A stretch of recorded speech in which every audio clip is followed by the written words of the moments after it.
for all undergraduate and graduate programs. So we establish from the moment that a student applies to Wayne State, from the recruiting aspect, all the way until they submit their finalized application. We help them throughout that process in conjunction with OISS for their I-20 processing. So our unit does the outreach and recruitment and the yield efforts, but we do not make the admissions decisions at the undergraduate or graduate level for the admissions decision. We host a variety of federally sponsored international summer programs. So for those, I know many of you have some familiar names and faces from our Fulbright Gateway Orientation Program, the Mandela Washington Fellowship Program, and then such as like our Iraqi Young Leaders Program is hosted under our OIP office. And we support student integration into campus. So you'll learn a little more about our Global Cafe and those interactions that we have in OIP, but also programming that OISS does to support international students. We also have the Office of Study Abroad and Global Programs, which you heard about in the first session. So they assist with Wayne State University students to pursue education experiences outside of the US. They serve as point contact and key resources when abroad.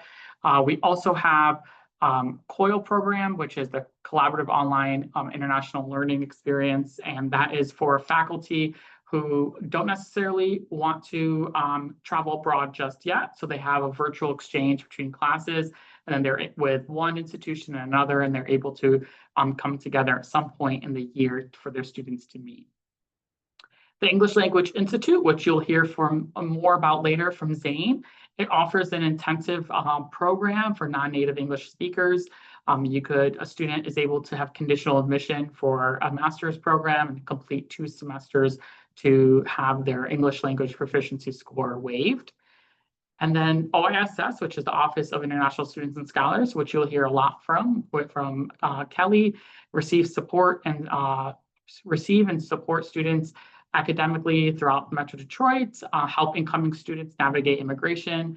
I'm sure you know in the last 10 months, there has been a lot of immigration changes and learning how to be flexible. So our OISS has been great in managing that and providing guidance for our campus community in terms of visas, CPT, OPT opportunities, and finally, are issuing I-20s and other essential immigration forms.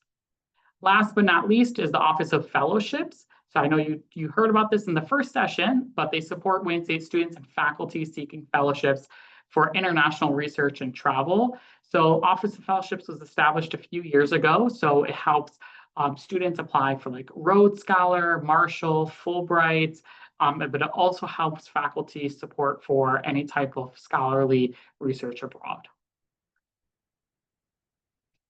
Awesome. I'll pass it on to Dr. Dixon. Thank you. Just to give you a little more detail on some of the things that we do in OISS, one of the important things is our immigration and compliance services that we provide. And so what that entails is that it tells us providing guidance on visa regulations, maintaining legal status, and processing any necessary paperwork. We also handle the essential reporting and compliance with governmental regulations to ensure that our students and scholars can successfully pursue their education and professional goals. Some of those things that, you may have heard things, or the word CVIS, that's a system that we have to report our international students in with the government to report that they are here on campus and they're maintaining status. And so that's just one of the ways that we handle the mandatory reporting to governmental agencies. We also handle our annual reports about our students and scholars. Next slide, please. So we also provide student services, and just an overview on some of the student services that we provide is that we provide programs for our new students and scholars that will introduce them to the campus, the community, as well as their responsibilities as students and scholars. We provide non-academic advising and make referrals to appropriate on or off-campus offices. We also oversee the health insurance requirement that helps students and scholars in navigating the complexities of the U.S. health insurance system. We do a lot of programming, and the overall programming goal is to give our students and scholars experiences, but also to integrate them into the campus and larger community. And some of the ways that we do the programming is that we organize activities and programs to help our international students and scholars understand and integrate into the U.S. culture. We encourage and support involvement in campus and local community life. We also, when we identify that there may be some areas that we need to assist students in, we work with other campus offices to develop programming. An example of that is our one called Navigating Barriers, and we work with CAPS, and that's dealing with all of the additional anxieties that our students are having with all the changes in immigration and how their concerns and needs can be met. And we host a variety of professional development workshops. So some of the ones that we do is on CPT, OPT, how our students can be employed both on and off campus. We also do programming where we're looking at a long-term range or that of our students, such as the H-1B and beyond. And so those are things like, what do you want to do once you graduate and you complete OPT? What are your long-term goals? And that allows us to help students really start mapping out what their plans are after they graduate. Are they going to do OPT? Do they really want to do H-1B? So we need to make sure that they're hitting those goals so that they can ensure that that's what they want to do, that they are able to do that. And then we will also talk about some of the variety of visa opportunities for our students. So maybe the H-1B is not appropriate. There may be other self-petition types of visa opportunities. And then we also work very hard to connect our students with relevant opportunities. Thank you. Thank you. And in addition to, similar to what Kelly mentioned, we do host additional activities throughout the semester. A few years ago, the Office of International Programs established a regular events for the fall, and it's called Global Cafe. It's an opportunity for students to connect, not just international students, but the goal is to have domestic and international students together. I'm putting in the chat the link directly for our entire calendar for the year, for the semester. This will get published for winter semester after Thanksgiving. And our goal is to increase engagement. We typically have about a quarter of our international students attend at least one Global Cafe activity a semester, which is one of our biggest needs, is that they always say they want to connect with other domestic students. So for the team here, I encourage you, when you meet with students, to share the link with them and let them know that this is a free event. All they have to do is either walk in to the Global Cafe or sign up for the off-campus activities. For the off-campus activities, we sponsor like the Detroit Tigers game, the Henry Ford Museum, or the bowling activity. And we do see a lot of times the international students and domestic students, a good number evened out. We also have a global living learning community through our Towers residential suites. That has been established this year. We do have a healthy amount of students involved in that. But one of the asks I'm hoping for through this webinar is to get more engagement through all of our campus activities and encourage students to stop by to meet students. And then for our Office of Study Abroad and Global Programs, as I mentioned before, we really are dedicated to providing all Wayne State students quality of international academic support. They earn credit, they gain hands-on experience. Our office works directly with faculty to create faculty-led programs so that they're able to be integrated into the curriculum. There are funding opportunities for students going on these study abroad programs. They range from spring break to a semester long to a short term, depending on what that course looks like. So In addition to the education abroad aspect, we do have annual events such as the Study Abroad and Global Festival that was conjoined between OISS and Study Abroad that happened just a few weeks ago.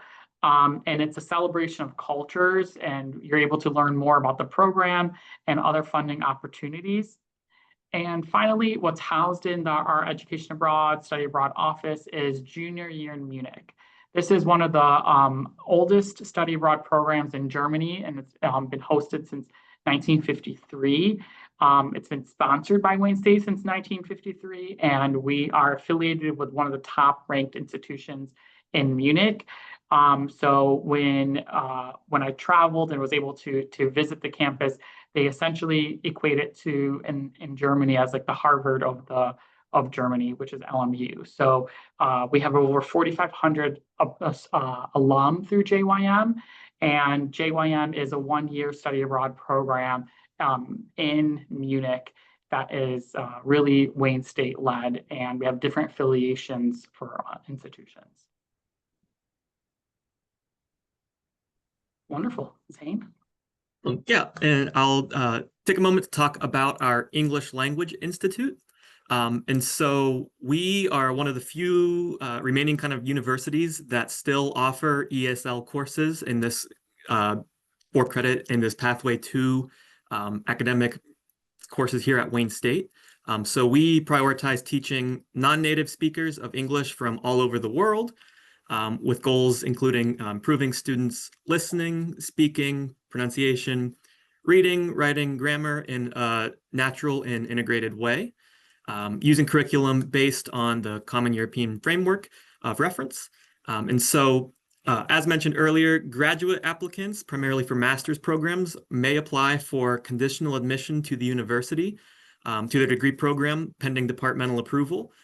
So if students have taken some of their English tests and they are scoring below the requirements set by the graduate school, if they're in a specific range, depending on the test that they took, they are eligible to take additional courses at the English Language Institute. And upon successful completion of those, meet that requirement set by the graduate school and would be able to continue on academically with department's approval. And so there are high, intermediate, and advanced course offerings available. So depending on where students score, can be either one semester of rigorous programming or 2 semesters. Classes at the ELI follow the university calendar, with semesters beginning in the summertime, the spring-summer semester, our winter semester, and our fall semester. Full-time enrollment is 6 credit hours. Though this is not university credit, it's credit through the ELI, and that's 18 contact hours per week. So it's still considered a full-time investment. It's 4 days a week for the full day, Monday through Thursday. Additionally, this is open to students beyond just those trying to conditionally get admitted, or even just students trying to pursue English. Students who are actively enrolled, who may have been approved for study and are maybe having a harder time with concepts in class, or keeping up with native English speakers and maybe falling behind, not so much content-wise, but just translation-wise. They are eligible to seek additional English support through our ELI directed study. And depending on how much they're going to be needing, that can range from 1 to 4 credit hours. This is not to be confused with tutoring services that may be available on campus, as the ELI courses are enrollment-based and they would require payment of tuition. And unfortunately, at this time, we do not currently have tuition assistance for our ELI students.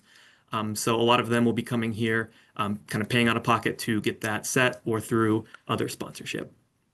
I also want to add for the English Language Institute, thank you, Zane, is that we have worked with advisors who have, during their advising appointments, have noticed that a student outreached and say that they are struggling with understanding the concepts or need more English assistance.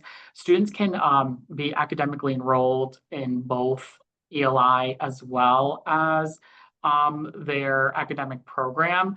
The only, caveat is that if they are on any type of scholarships or anything of that sort. It does not get covered through ELI. So that's a separate funding aspect that we work with. We've had students be enrolled in both. And we work directly with the advisor and that student to see what's best for that. And then for additionally for our ELI program, if I know we don't necessarily offer tutoring services, but if there is a cohort of students that you identify, we do have instructors that could do something on the side for them as well. And I just wanted to also say we're pretty active on all of our emails and social media. So you're welcome to follow us or contact us. There are a large number of support services for international students, and they're all housed within global engagement. We did want to set some time for any questions and conversations that we had. So we are happy to answer any questions. Hey, Reed, it's Margaret. I did have a question about ELI, or I guess more information. Sure. Because it's kind of like you have conditional admission, you apply for conditional admission if you don't have the TOEFL or whatever, that a certain score on that. But what about the undergrad students? I know you said that if they need some additional assistance, they could register for the directed study, but maybe I'm not familiar enough, but in the front end of admissions for undergrad for international students, do they still have to demonstrate English proficiency, right? Yes, so there isn't a Okay. conditional admission piece Okay. for undergraduate students. There is for our graduate students, but for Okay. undergraduate students, we do require them to enroll in ELI and then transition Okay. afterwards to Okay. the academic program. Okay. So they could typically take one semester of ELI, let's say in the fall, and then transition to an academic program in the winter semester if they only need one semester of ELI. Gotcha. I think there's also the people in between that maybe came here in high school. Exactly. They wouldn't Yeah. be considered international, because we've had for some of our faculty have noted, and I've noticed in my advising appointments that the graphs might not be there. So I'm just trying to see some additional resources without saying, hey, you need to work on your English. So how to be Yeah. compassionate and empathetic about it without, but it's really hindering some of their success in the courses. And we've had advisors reach out to us just this semester saying, in our advising appointment, we've noticed the student needs more resource. What can we do?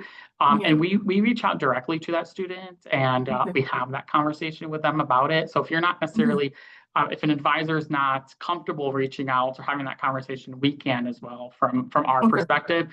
And we've had students, let's say, complete high school, senior year, only 1 year, and transition to Wayne State. That's the biggest population that we've seen needing that extra academic support through ELI that we've worked with. Okay, sounds good. So there's still a pathway. Okay. Yes. Because some of them might not say, oh, I can't, this is what I need to work on. They might not be, but we can notice based on grades and how we interact with them and stuff. Okay. All right, cool. Thank you. Appreciate that, of course.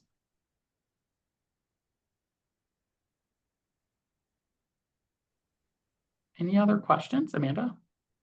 I was curious about, Kelly, when you were talking about the employment for after graduation for the international students. Can you talk a little bit more about that? Yes. International students can apply for and get what is called OPT. That's the optional practical training that allows them to work 12 months in their field at their appropriate level. So let me be a little more specific, in their major at their appropriate level. If they are in a STEM field, they can apply and get 24 additional months, which would be 3 years. And so after that, if they're working for a company, that company can decide to sponsor them for an H-1B, especially if they have been working for them for an extended period of time. There are some other ways that they can self-petition, but those can be a little more difficult now, but we still give them those opportunities for that. Thank you. That makes sense. Rob, you have your hand up, and then we have a question in the chat. Yep. Thanks Fareed, Zane, everyone for hosting this. I'm just curious, given kind of the current climate of things, this could potentially be a laundry list, but what are some of the main challenges that you're seeing for international students, who are currently here and those that are trying to come to Wayne State? Are there any that really stand out, and any ways that, myself working in, admission side of things can try and help those students out? I think part of the biggest issues that we're having now is probably the visa. Is that, they can apply, we can admit them, we can issue their I-20. Then it is, denials as well as delays in getting the visas that are impacting enrollment. There are students who are coming from certain countries that when I see those numbers, I already know that they're going to have a hard time getting a visa, because I already know that they're probably they deny close to 70% of the applicants for F1 visas from that specific country. So I already know I can tell you which countries that, even if they have higher issuance rates, they still deny large numbers of students who apply. And so that is some of the issues that, our students have. And to Kelly's point, is that the number of visa appointments offered is a barrier too. So it takes a lot of time for students to even find an opening for a visa appointment. The interest of students wanting to come to the US is still there, but the level that a student has to wait to get an appointment is probably one of the biggest barriers we're seeing. And then you have let's say students who could not come for the fall because they were unable to get a visa in time, and they want to come for the winter term. There are many academic programs that will say, yes, you can come for the winter term. And I have to say, wait a minute, you have no classes to offer them, because all the classes that you offer during the winter term requires them to take the prereqs, which were offered during the fall term. So how are you, enabling or helping the students if, they don't have courses to take? So now you either have to defer them until fall of 26, because if they come, or offer classes in winter for them. So that could be problematic as well.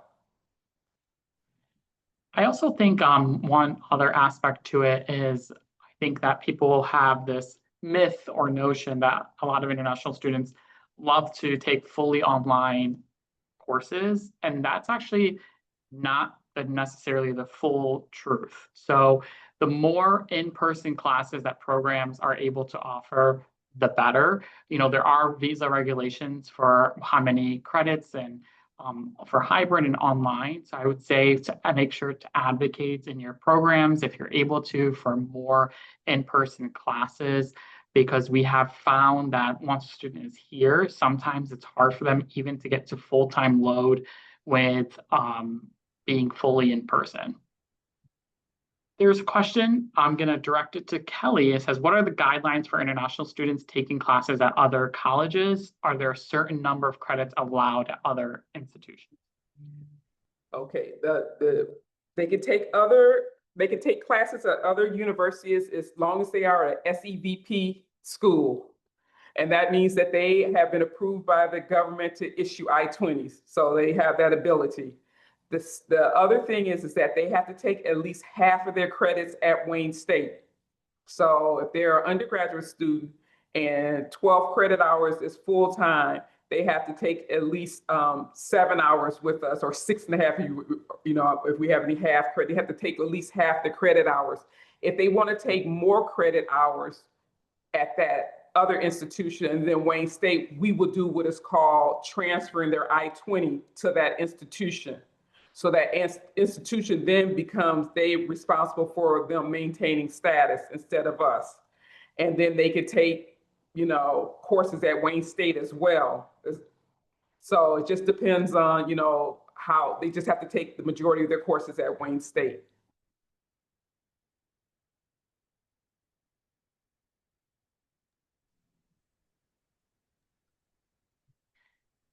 Other questions?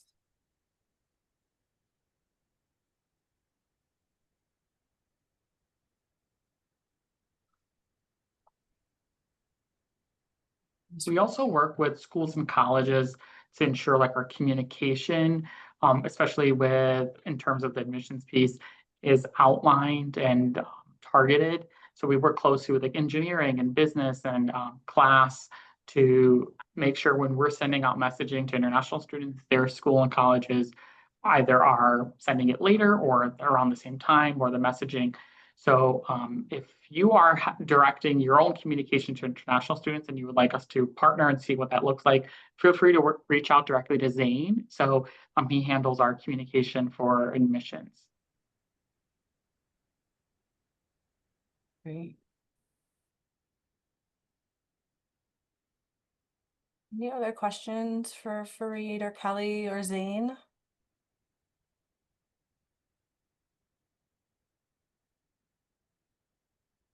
Perfect. Thanks, Zane.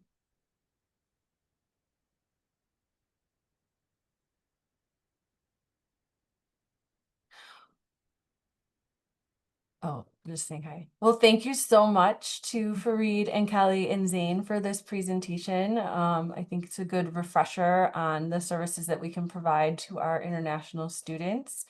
And I think the three of you, or at least two of you, will be back in November for our last session.